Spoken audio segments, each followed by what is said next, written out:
Ladies and gentlemen, thank you for standing by and welcome to the AeroVironment fourth quarter and full fiscal year 2022 conference call. At this time, all participants are in a listen-only mode.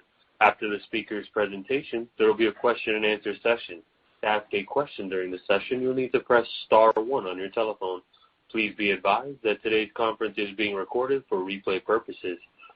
If you require any further assistance, please press star 0. I would now like to hand the conference over to Jonah Teeter-Balin. Thank you. Please go ahead, sir. Thanks and good afternoon, ladies and gentlemen. Welcome to AeroVironment's fourth quarter and full fiscal year 2022 earnings call. This is Jonah Teeter-Balin, Senior Director of Corporate Development and Investor Relations for AeroVironment. Before we begin, please note that certain information presented on this call contains forward-looking statements within the meaning of the Private Securities Litigation Reform Act of 1995. Forward-looking statements include, without limitation, any statement that may predict, forecast, indicate, or imply future results, performance, or achievements, and may contain words such as believe, anticipate, expect, estimate, intend, project, plan, or words or phrases with similar meaning. Forward-looking statements are based on current expectations, forecasts, and assumptions, which involve risks and uncertainties, including, but not limited to, economic, competitive, governmental, and technological factors outside of our control that may cause our business, strategy, or actual results to differ materially from the forward-looking statements. For further information on these risks, we encourage you to review the risk factors discussed in AeroVironment's periodic reports on Form 10-K and our other filings with the SEC, along with the associated earnings release and safe harbor statement contained therein. This afternoon, we also filed a slide presentation with our earnings release and posted the presentation on our website at avinc.com in the Events and Presentations section. The content of this conference call contains time-sensitive information that is accurate only as of today, June 28, 2022. The company undertakes no obligation to make any revision to any forward-looking statements contained in our remarks today or to update them to reflect the events or circumstances occurring after this conference call. Joining me today from AeroVironment are Chairman, President, and Chief Executive Officer, Mr. Wahid Nawabi, and Senior Vice President and Chief Financial Officer, Mr. Kevin McDonnell. We will now begin with remarks from Wahid Nawabi. Wahid? Thank you, Jonah. Welcome to our fourth quarter and full fiscal year 2022 earnings conference call. I'll start by summarizing last quarter and full fiscal year performance and discuss our recent achievements. Then Kevin will provide a more detailed summary of our financial results, after which I will follow up with a discussion of goals for fiscal year 2023 before Kevin, Jonah, and I take your questions. Let me emphasize a few key messages which are included on slide number 3 of our earnings presentation.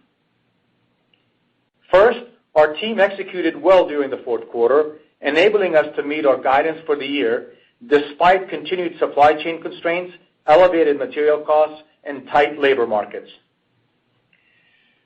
Second, we're confident that fiscal year 2023 will be a solid organic growth year for the company, given our backlog and visibility for the year. And third, the world has changed considerably since we last spoke. The war in Ukraine has brought increased focus to our most innovative solutions, including small UAS, medium UAS, and tactical missile systems.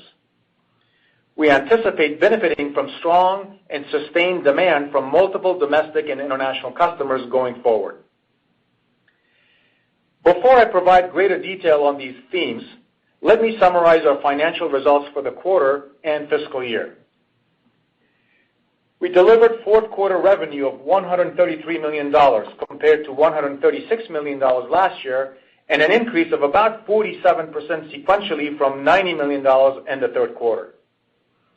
For the full fiscal year, we achieved record revenue of $446 million compared to $395 million last fiscal year. As previously discussed, our growth in fiscal year 2022 was primarily due to higher sales of our medium UAS product line, as well as the impact from strategic acquisitions, which more than offset lower shipments of our small UAS product line. Gross profit for the fourth quarter was $48.6 million compared to $59.7 million in the prior year period. And our gross margin decreased to 37% from 44% in fiscal year 2021. This expected reduction primarily reflects product mix and the impact from ongoing supply chain inefficiencies. However, our performance improved significantly from Q3's 24%, and we anticipate this improvement to continue into this fiscal year. We reported non-GAAP adjusted net income of $7.3 million or 29 cents per diluted share as compared to $10.9 million or 44 cents per diluted share for the fourth quarter of fiscal year 2021. In summary, our results for the quarter were in line with our expectations and largely met our guidance for fiscal year 2022. Looking ahead, we're quite optimistic about our fiscal year 2023 and beyond. We believe recent world events and demand dynamics will further enhance our ability to grow and deliver more value to our shareholders, even as we manage through continuing macroeconomic headwinds. Since last quarter, we've continued to take steps to manage supply chain constraints in a tight labor market.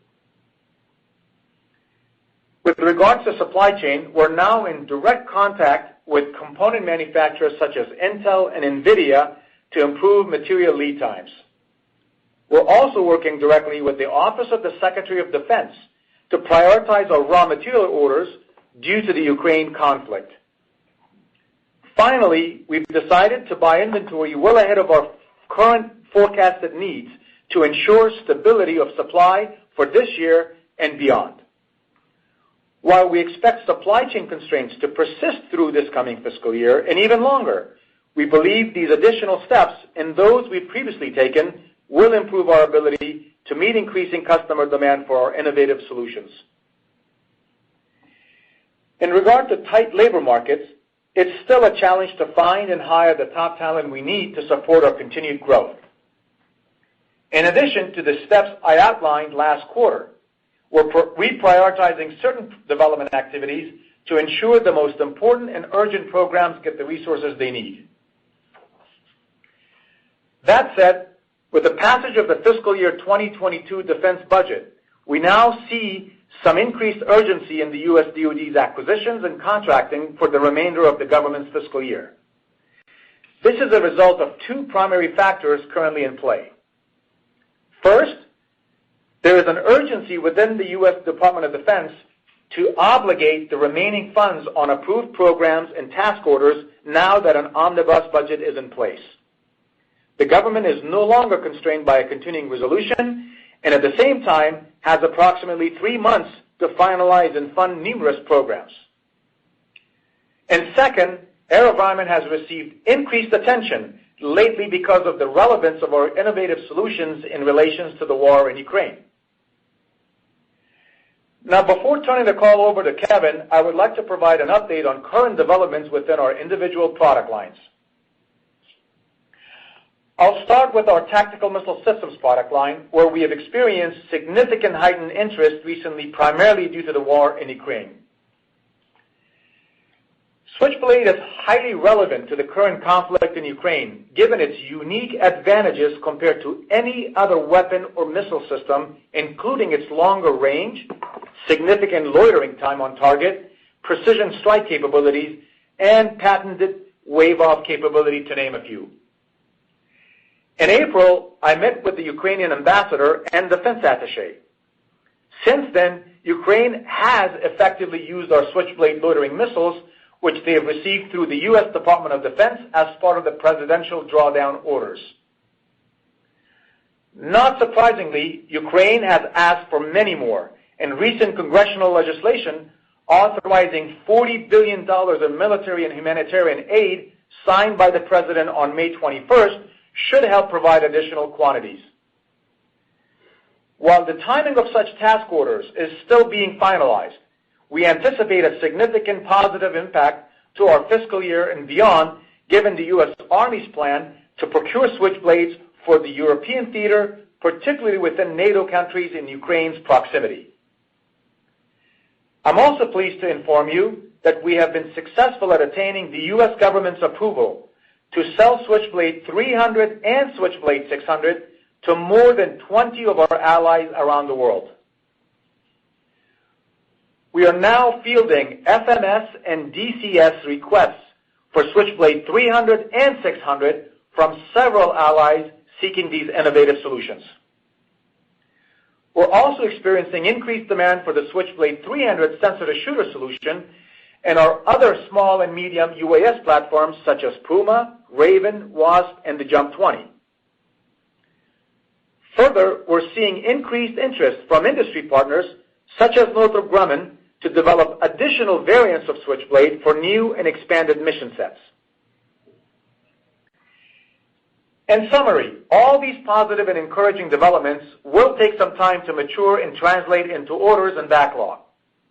We expect global supply chain constraints will soon remain our primary challenge in converting all this demand into game-changing solutions ready to be shipped to our customers. Overall, we remain committed to assisting the U.S. and our allies in Europe and elsewhere to prepare for threats and to combat them effectively. We're proud of this assistance we've already provided to the Ukrainian citizens in defending their country this year, and we expect strong double-digit growth in tactical missile systems in fiscal year 2023. Now let me turn to our small UAS product line. As I mentioned last quarter, our domestic customers are focused on developing requirements and initiating new acquisition programs for the next generation of small UAS. While we work with our U.S. DoD customers on these upcoming programs, we continue to expand the adoption of our small UAS within our growing international customer base. As an example, last quarter, we announced a $20 million order for our Puma systems for Ukraine. Additionally, we recently donated over 100 of our Quantix Recon unmanned aircraft systems and operational training services to the Ukraine Ministry of Defense. These Quantix Recon systems are already performing life-saving missions for the Ukrainian military. We continue to invest in our small UAS solution portfolio with the intent of bringing several new products to the market over the next few years. These solutions are targeted to address both future U.S. DoD and expanded international customer requirements. With these R&D investments, we will also continue providing enhanced capabilities to our installed base of tens of thousands of systems globally. Based on current trends, we believe our small UAS product line will grow in fiscal year 2023, primarily driven by an uptick in international demand. I will now move on to our medium UAS product line. We continue to stay engaged with the U.S. Army in anticipation of its Future Tactical UAS, or FTUAS Increment 1 award. While the U.S. Army has not officially awarded this contract to anyone yet, we believe AeroVironment is well positioned to win. We expected an award announcement by now, but suspect that the award timing is being negatively impacted by the war in Ukraine, with the U.S. DoD resources allocated to more urgent contracting needs. As a reminder, the U.S. Army's FTUAS program, in aggregate, is expected to be valued at more than $1 billion over a 10-year period. We remain optimistic about this major opportunity going forward. On the international front, we continue to engage with several countries who are interested in our Jump 20 medium UAS solution. To date, we have provided proposals to multiple international allies in Europe and the Middle East. We also remain the market share leader in the U.S. SOCOM's MEUAS-4 program, while providing intelligence, surveillance, and reconnaissance services with our Jump 20 system. Overall, we believe our medium UAS product line should achieve solid growth in fiscal year 2023. Regarding our unmanned ground vehicles, or UGV product line, we're seeing strong customer interest in Asia and Europe and are actively working to expand into additional markets. Some of this interest is related to the war in Ukraine, where our UGVs are becoming more relevant with the need to remove mines and other explosive devices. Similar to the overseas sales potential for the JUMP 20, we believe our UGV product line should continue to grow in fiscal year 2023. Within our HAPS product line, we continue to work on the next generation Sunglider solar aircraft under the terms of our Master Design and Development Agreement, MDDA, with Softbank. During the term of the MDDA, AV has exclusive rights to design and manufacture Sunglider solar HAPS and any of its future variants based on certain terms. As was stated previously, the current phase of this partnership involves building a third aircraft and performing additional flight testing, demonstrating longer duration flights, and making progress towards FAA certification. We are now in negotiations with Softbank on the second tranche of funding to advance the next steps of Sunglider's commercial development, which we expect to generate between $25 million to $35 million in revenue this fiscal year. As we discussed previously, we have also been evaluating restructuring and financing options for HAPS Mobile. In furtherance of this effort, AV sold its 7% minority stake this past quarter back to Softbank, which already owned a 93% majority share of the JV. We will now work directly with Softbank to fund the development and demonstration of solar-powered HAPS.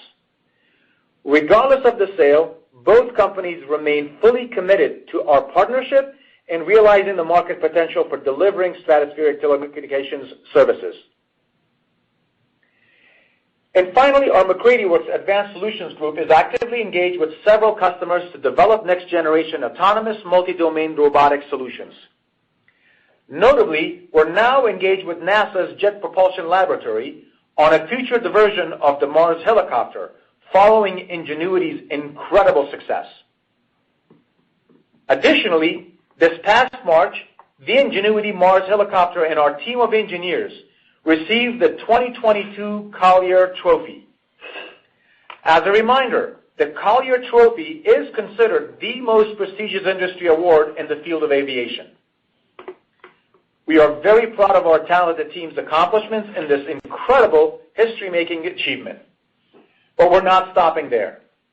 Our team is also working on future-defining capabilities that enable our solutions to operate in highly contested battle spaces in the presence of heavy jamming and electronic warfare.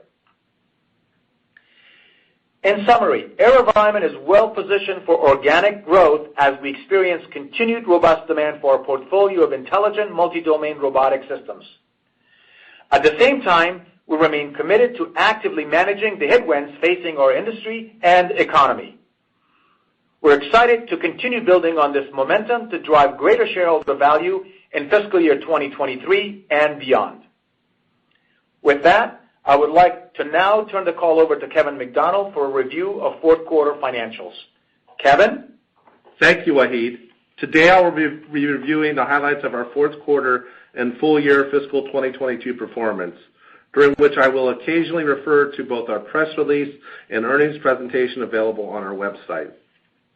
Overall, our revenue in the quarter was in line with expectations despite continued supply chain headwinds. Adjusted gross margins reached a high for the year, our adjusted EBITDA was solid, and we also had some other positive income items during the quarter. As Wahid outlined, revenue for the fourth quarter of fiscal 2022 was $132.6 million, a decrease of 2% from the fourth quarter of fiscal 2021 revenue of $136 million. Slide 5 of the earnings presentation provides a breakdown of revenue by segment for the quarter. Our largest segment during the quarter was small UAS with $59.2 million of revenue. While this was down from last year's $70.9 million, it was the largest revenue quarter for the year for SUAS and included a $20 million FMS Puma order for Ukraine, as Wahid mentioned. Our medium UAS segment had a solid quarter with $23.1 million of revenue. Most of our medium UAS revenue is classified as service revenue. We anticipate growth in this segment in future periods to come from product sales, including the Army's FTUAS program and international demand. Our tactical missile systems, or TMS segment, contributed $20.9 million of revenue during the quarter compared to $39.2 million in FY21. TMS continued to be impacted by ongoing supply chain issues. Our HAP segment contributed $13.1 million in Q4, a strong increase from $7.1 million in the comparable prior year quarter. Revenue from the other segment, which includes our acquired Telerob and Progeny ISG businesses, increased year over year to $17 million versus $3 million in the fiscal 2021 fourth quarter. Revenue for the fiscal year ended at $445.7 million, as compared to $394.9 million for fiscal year 2021, representing an increase of $50.8 million or 13%. In FY22, we saw a shift in our product service mix from approximately 70% product revenue in fiscal 21 to 54% product in fiscal 22. This shift is largely a result of the acquisition of Arcturus in FY21, which is mostly a service business today, and also a decline in SUAS revenue, which is mostly product revenue. This had a significant impact on our adjusted gross margins as a result of the lower percentage of higher margin product revenue. Speaking of gross margins, slide 5 of the earnings presentation shows the mix of product versus service revenue. For Q4, we saw an increase in the product mix to 56% compared to 47% in Q3, but this is down from 71% in the fiscal year 2021 fourth quarter. Slide 6 of the earnings presentation shows the trend of adjusted product and service gross margins, while slide 12 reconciles the GAAP gross margins to adjusted gross margins, which excludes intangible amortization expense and other non-cash purchase accounting items. I'll now speak to the adjusted gross margins. Overall adjusted gross margins for the fourth quarter were 40%, up sequentially from 29% in the third quarter of FY22. This increase was a result of higher product revenue, including higher margin SUAS product sales. Adjusted product gross margins for the quarter were 49% versus 37% in the third quarter due to the favorable product mix. In terms of adjusted gross service margins, we also saw an increase to 28% in the fourth quarter versus 23% in the third quarter of the year. We ended the year with adjusted gross margins of 35.8%. We expect adjusted gross margins for next year to be in line with FY22, with some improvement from product mix, but this improvement will be muted as a result of continued supply chain costs. Next, turning to operating expenses. SG&A expense for the fourth quarter was $21.9 million, down $2.9 million from last year's fourth quarter.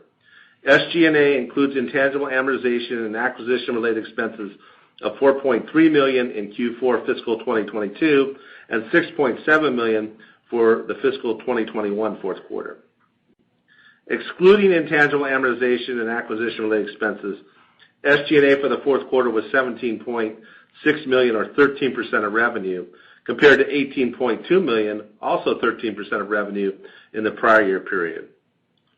For the full fiscal year 2022, SG&A, excluding intangible amortization and acquisition-related expense, was $73.5 million, or 16% of revenue, compared to full fiscal year 2021 of $56.4 million, or 14% of revenue. We expect SG&A expense, excluding intangible amortization, to be 15 to 16% of revenue in FY23. R&D expense for the fourth quarter was 10% of revenue and 12% for the full year fiscal 2022. R&D as a percentage of revenue was in line with our guidance of 11 to 12% for the full year. We will continue to run R&D in the 10 to 11% range as we invest in new products and upgrades to existing products to meet the evolving needs of our customers. Looking at the bottom line, our GAAP net income for the fourth quarter of fiscal 2022 finished at $7.3 million, or 29 cents per diluted share, compared to net income of $10.9 million, or 44 cents per diluted share for the fourth quarter of fiscal 2021.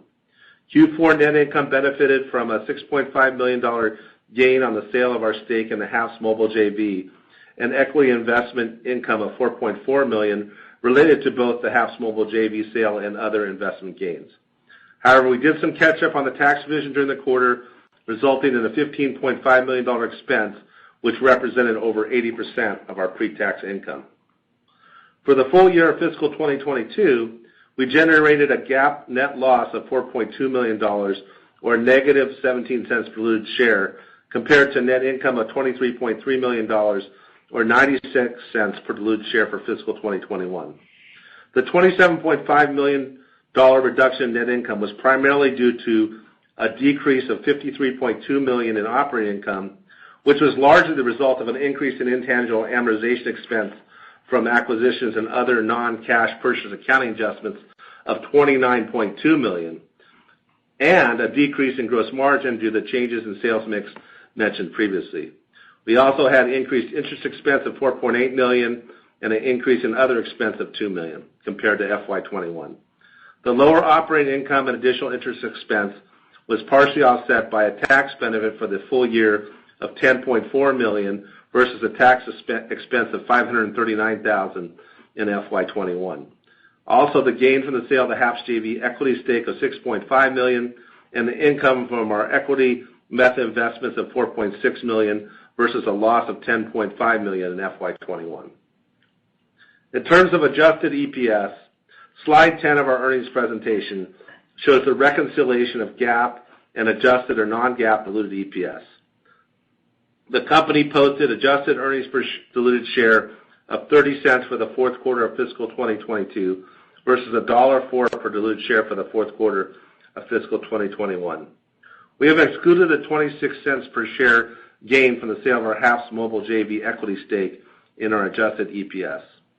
Looking at the full year, the company posted adjusted earnings per diluted share of $1.25 for fiscal 2022 versus $2.10 per diluted share for fiscal 2021. Before moving to the balance sheet, I'd like to note that we have added additional visibility on our stock-based compensation expense. Our adjusted EBITDA will now exclude stock-based compensation expense, which is more consistent with our peers and more representative of cash flow. On slide 14 of the earnings presentation, we have provided the historical adjusted EBITDA calculation for the last 8 quarters. Now, turning to the balance sheet, total cash investments at the end of the year was $117.4 million, which represented a $16 million increase from the end of last quarter. This increase was a combination of proceeds from the sale of our interest in the HAPS Mobile JV and operational cash flow. In terms of working capital, we see inventories increasing while unbilled receivables should decline, so that working capital should remain around the same level for the next couple of quarters. However, we anticipate that inventories will continue to increase throughout the year because of increasing demand for our products and supply chain headwinds that requires us to buy some inventory ahead of demand. We continue to have a strong balance sheet with over $100 million of cash and investments in a $100 million working capital facility. I'd like to conclude with some highlights of our backlog metrics. Slide 8 of the earnings presentation provides a summary of our current fiscal 2022 visibility. Our funded backlog at the end of the fourth quarter of fiscal 2022 was $210.8 million, and our visibility today is at 57% of the midpoint of our guidance range. Now I'd like to turn it back to Wahid. Thanks, Kevin. Looking ahead into fiscal year 2023, we have a healthy funded backlog and total visibility of 57%, as described on slide number 8 of our earnings presentation. Additionally, given the increasing global awareness and demand for our innovative solutions, the U.S. government's urgency to spend 2022 appropriated funding, and our continued management of headwinds, I'm pleased to share with you our guidance for fiscal year 2023, which represents another strong growth year for the company. As summarized on slide number 7 of our earnings presentation, we anticipate revenue of between $490 million and $520 million in fiscal year 2023, representing double-digit organic growth, and net income of $11 million to $18 million, or 42 cents to 72 cents per diluted share. We anticipate non-GAAP adjusted EBITDA of between $82 million and $92 million, and non-GAAP earnings per diluted share, excluding acquisition-related costs, amortization of intangible assets, and other one-time expenses, of between $1.35 and $1.65. We anticipate about 60% of revenue in the second half of fiscal year 2023 compared to 40% in the first half, particularly as we benefit from orders placed at the end of the government's fiscal year and rapid turnaround shipments related to Ukraine. As Kevin mentioned, fiscal year 2023 adjusted gross margins should end up at or slightly above our fiscal year 2022. This is mainly driven by favorable product mix, higher volumes, and somewhat offset by unfavorable impact of supply chain costs. We continue to emphasize careful control of expenses, and we expect to deliver adjusted EBITDA of between 16% and 18% of revenue. We expect internal R&D investments to be about 10% to 11% of revenue in fiscal year 2023. While we actively manage through the supply chain, material costs, and labor market headwinds we discussed earlier, we are quite bullish about our potential for solid and sustained organic growth driven by increased global demand for unmanned robotic solutions. Given such dynamics, it is likely that our inventory levels will remain elevated in the near term as we work to meet customer requirements and ship as efficiently as possible. Before turning the call over for questions, let me just reiterate two key takeaways on which our investors should focus.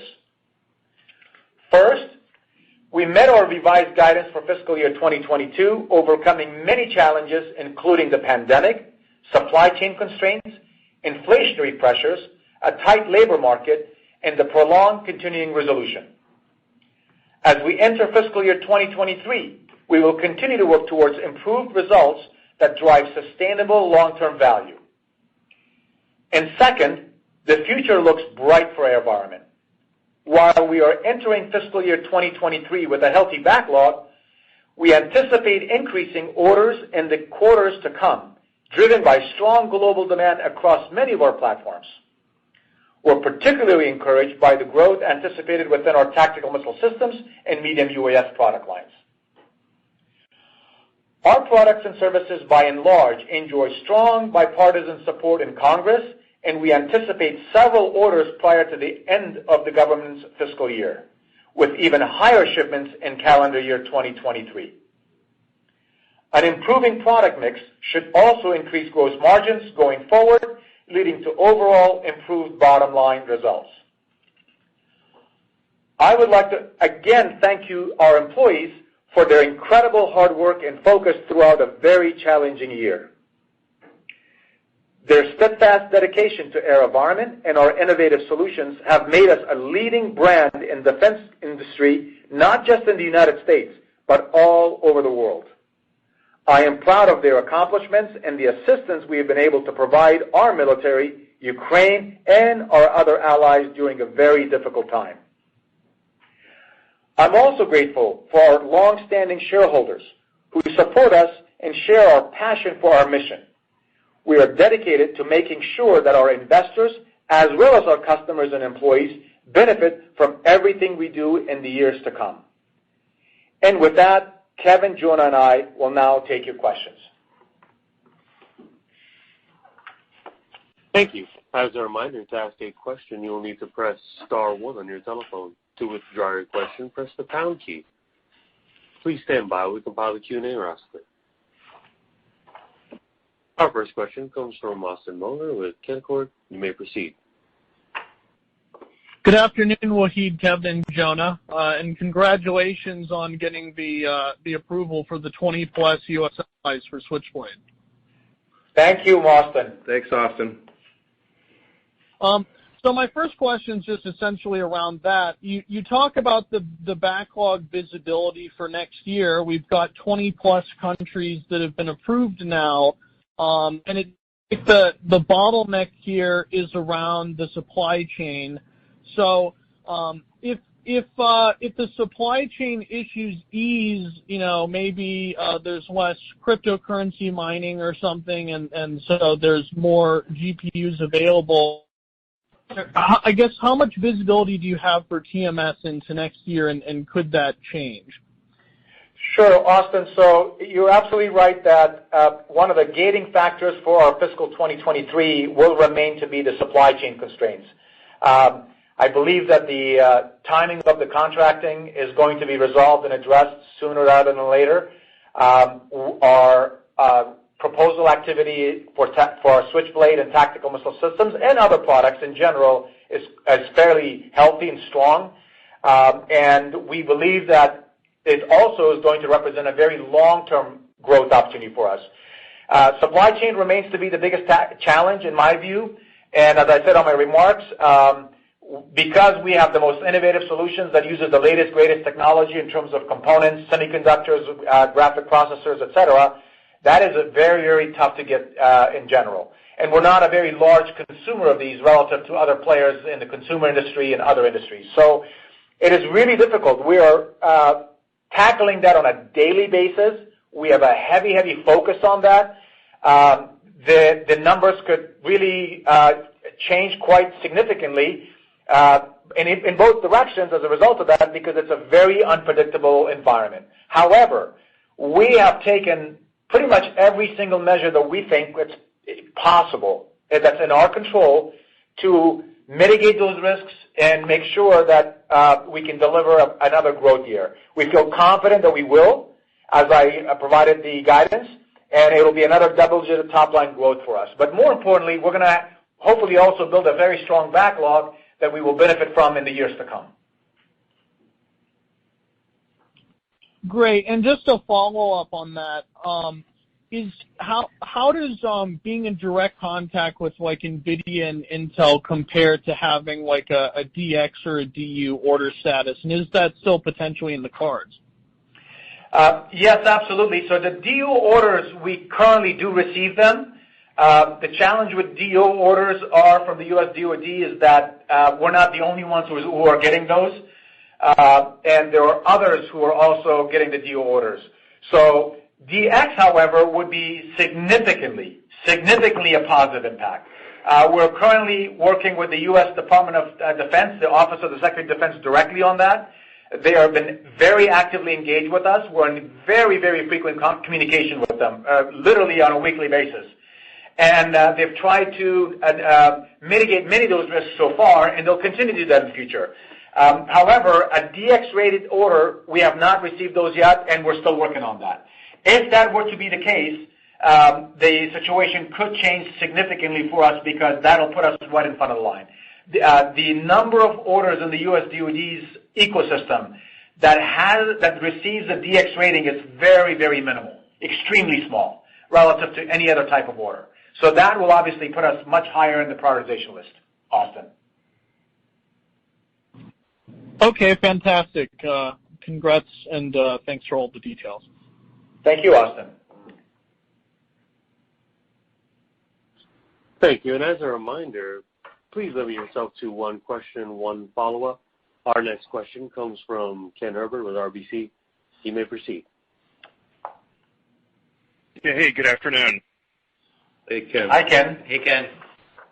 Hey, Wahid, maybe just to follow up on the previous question, can you quantify what you expect sort of the supply chain headwinds to be in fiscal 23 from a revenue standpoint?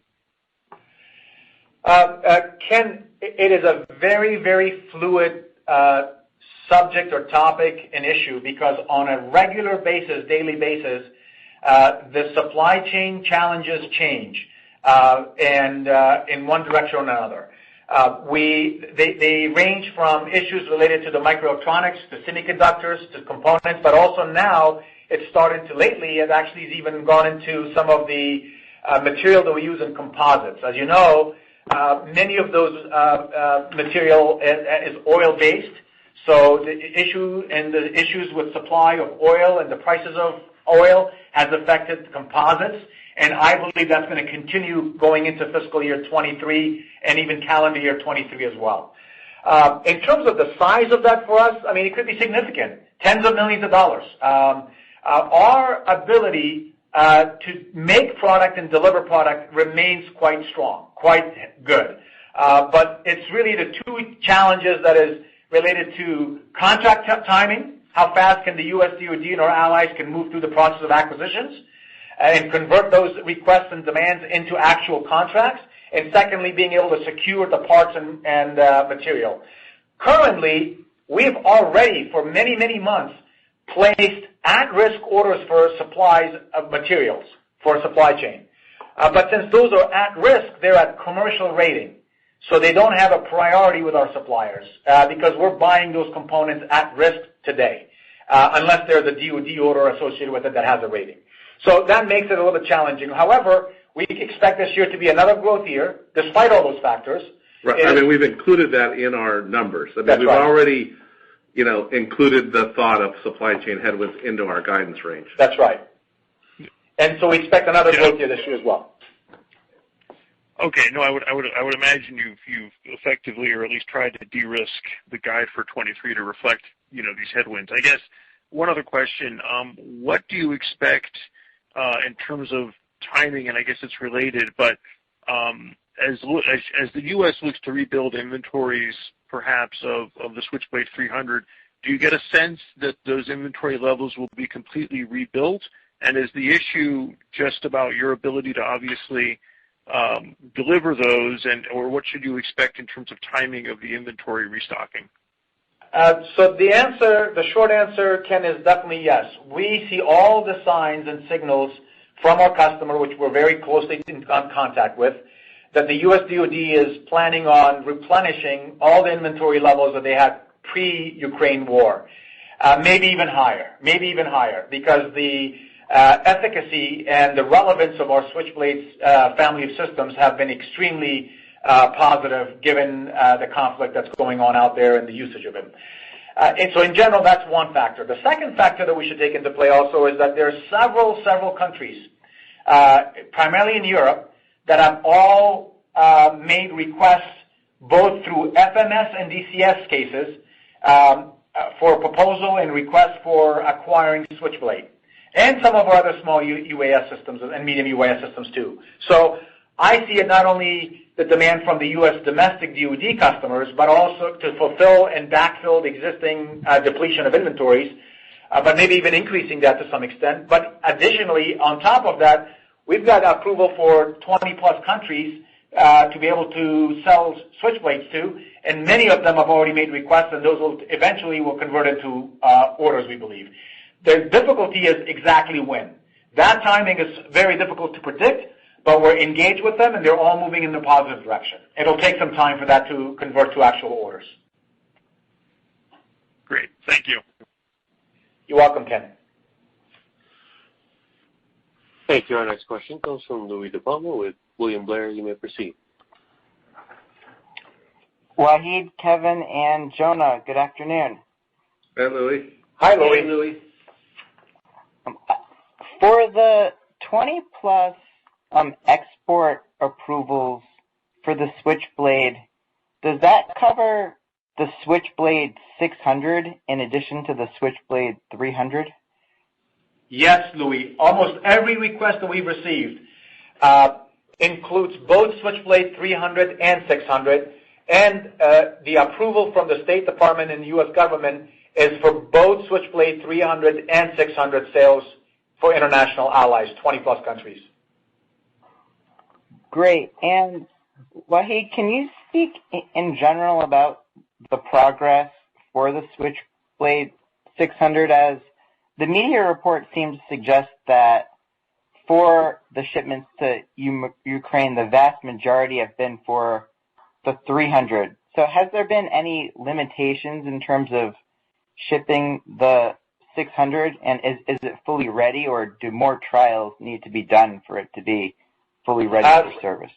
Yeah, so it is true that majority of the presidential order drawdowns for Ukraine so far has been for Switchblade 300.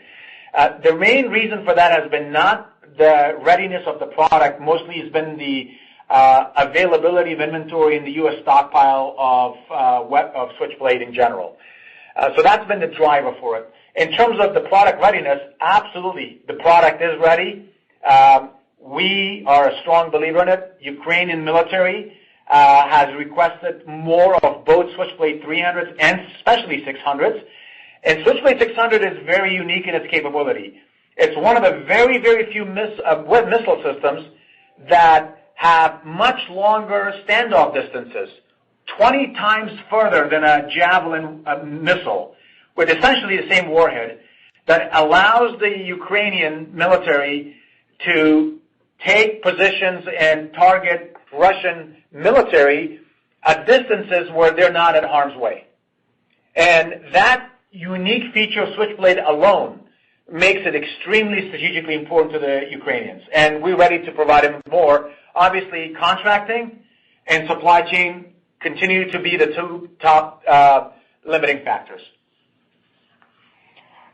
Great. And you referenced how several countries are looking to acquire the Switchblade through a foreign military sales type transaction. I think there was a report last week about France potentially acquiring the Switchblade.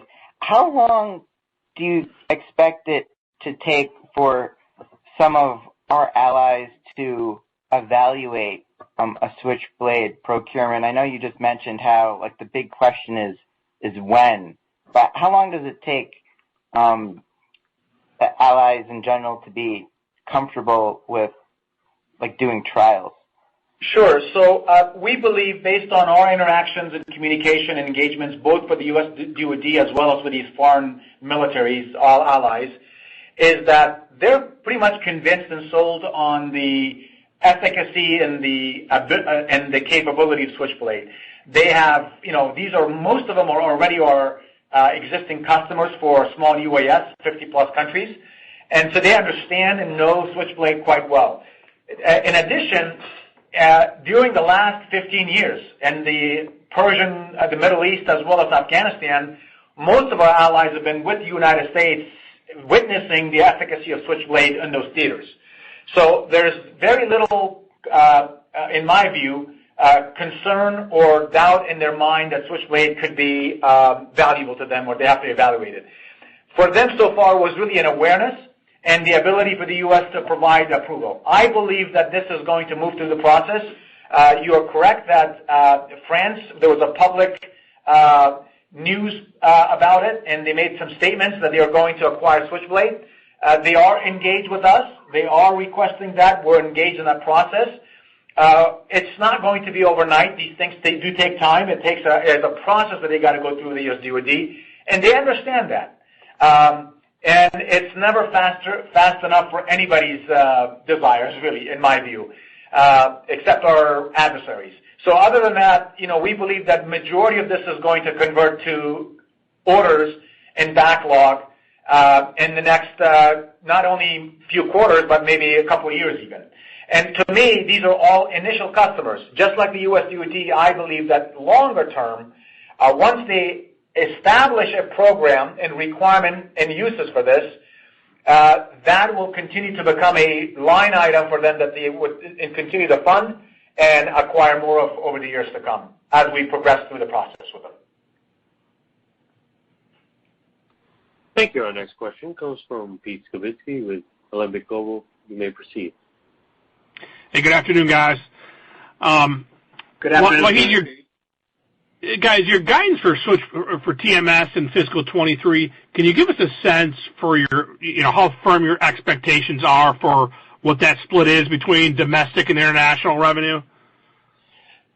Pete, so we don't provide specific guidance to each product line or to the mix between international versus domestic. What I can tell you is this, that our overall demand signal for Switchblade is both domestic and international, and it's a fairly large sort of basket of countries. Western European, Eastern European, the Baltics, a lot of different countries around the world have an interest in that.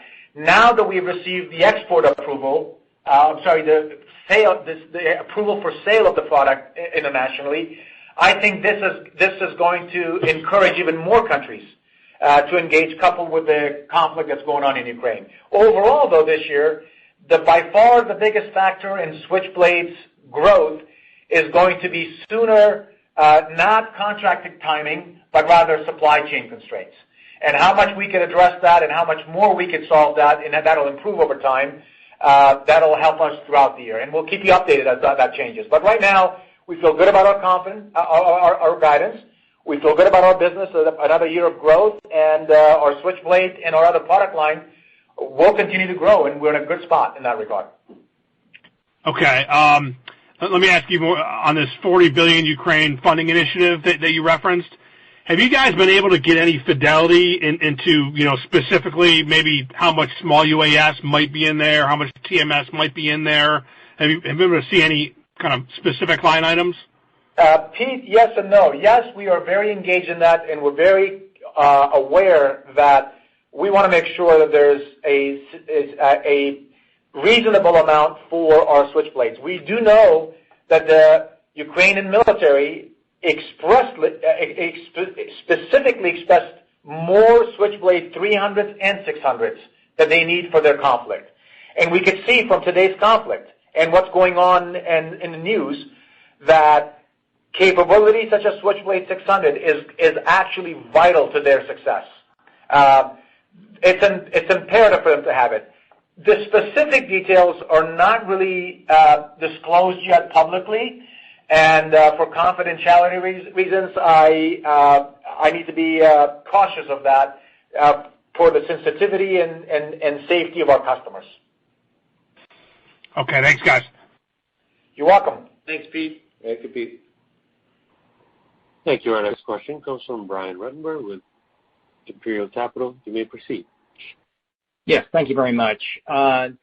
Nobody's really asked, everybody's been hitting you with a lot of questions around Ukraine and things like that, but nobody's talked about the sale of the solar HAPS and the joint venture and what the future lies there. Because that had, large potential of, millions of dollars potentially of this solar high altitude joint venture. What happens going forward now that you've sold your interest? Sure. So great question, Brian. I'm glad you brought that up because I mentioned in my remarks. First and foremost, we both remain very committed to the long-term and short-term prospects for the solar HAPS and Sun Gliders next phase.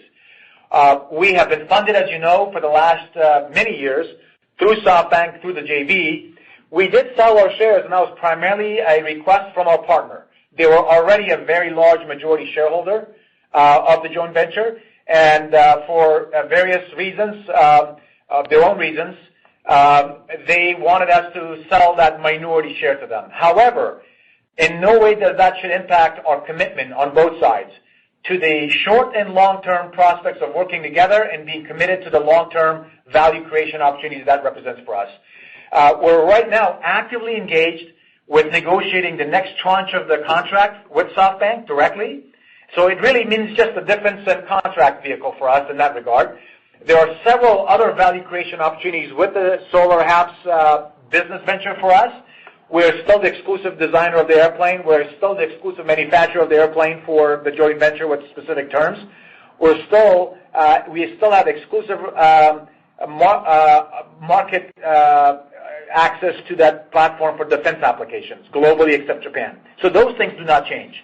I feel very good about it. It is not the most urgent thing because of the war in Ukraine. We have reprioritized some of our resources because of talent needs that we have to other more urgent programs and projects. But we expect that to be a business that we're going to do, as I said on my remarks, between $30 to $35 million in revenue this year. Customer-funded R&D from Softbank directly rather than the JV. So overall, we feel very good about it, and we'll continue to stay the course. Okay, thank you very much. You're welcome, Brian.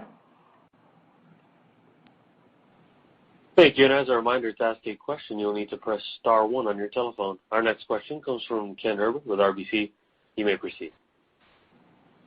Yeah. Hey, Wahid, just a quick follow-up. Can you provide any more color on FTUAS, and is there any concern that with delays in timing that this slips further to the right, that it could potentially negatively impact the probability of that contract for you or the competitive dynamic?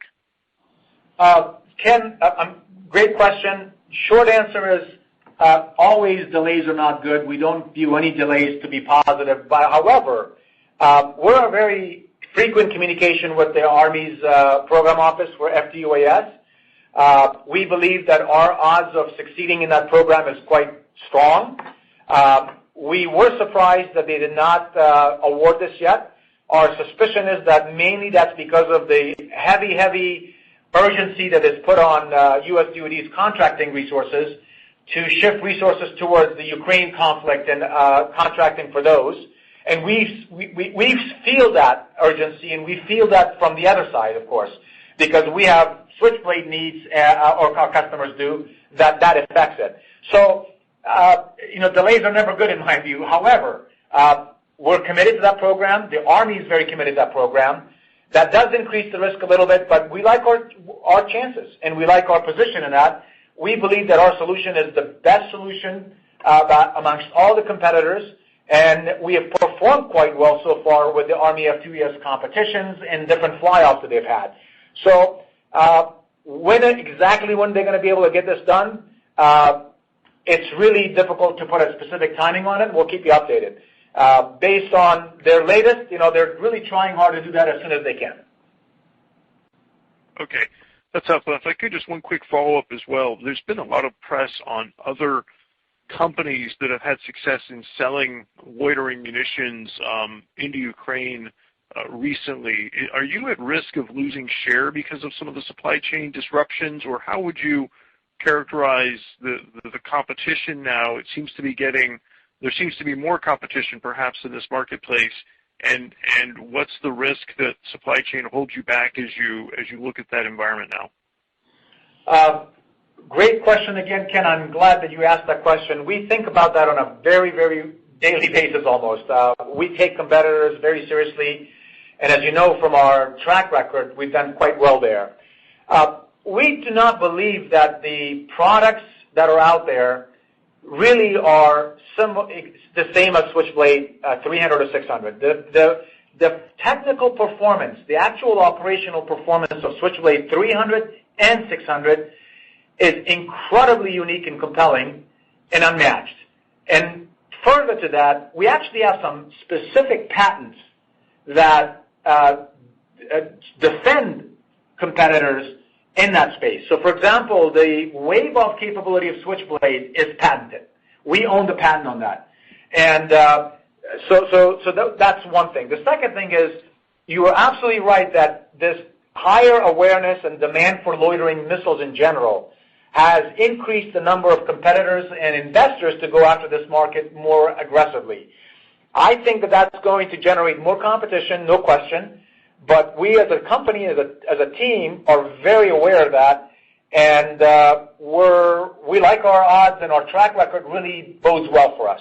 The last thing I would say is that the war in Ukraine has also demonstrated that U.S. technology, such as our Switchblade 300 and 600, is by far better performing and superior, and most of our allies would highly prefer to get the U.S.-made, U.S.-designed products such as Switchblade and our other systems. So those are some of the advantages we have, but it is an open market. Larger awareness, larger market does sort of increase the number of competitors, but we like our chances. Great. Thanks, Wahid. You're welcome, Ken. Thank you. Our next question comes from Pete Skibitsky with Alembic Global. You may proceed. Yeah, thanks. Just to kind of follow up on Ken's question, guys, we used to talk about a follow-on to the Army's LMAMS competition, kind of an LMAMS recompete, and I think a sources sought notice came out last month, I believe. When do you guys think, overall that LMAMS recompete might kind of crystallize? I guess that's my question. Great question, Pete. Let me just share with you what we do know and what we think of this. Number one, historically, throughout my 12-plus years of tenure here at AV, there's been several such competitions for LMAMS with the U.S. Army, and we have won them essentially all for LMAMS. Yes, you're absolutely correct that there was a public announcement, and the reason for that is because the U.S. Army needs to have a new contract vehicle, multi-year contract vehicle, in order to be able to continue to procure capability such as Switchblade called LMAMS capability for the U.S. DoD. Anytime they do that contract based on FAR rules, they have to put it as an open competition. And we expect it no different this time. But our track record is pretty strong, and our position is very strong because our product has performed really, really well. There's always a risk for that and a chance. However, I think the likelihood is very, very low in my estimation. Our customer satisfaction and product track record is extremely good. And we like our chances, but there's competition is part of the game, and we're used to that. Yeah, I mean, should people be nervous at all about the fact that the Marine Corps chose a different system? I think once upon a time you said that the Army was going to be watching kind of the Marine Corps experience there. What should be our takeaway there? Sure. So the Marine Corps opportunity that we did not win was for a different solution that was a larger multi-pack, or I think you're referring to the OPFM opportunity, or Organic Precision Fire Mounted. And that was different than the Switchblade 300 LMAM specific contract and acquisition and competition. Although similar, but it was for the larger vehicles. You're absolutely correct that that's probably the only one that we know of that we have not won. And the outcome of that is still to be determined with the Marines.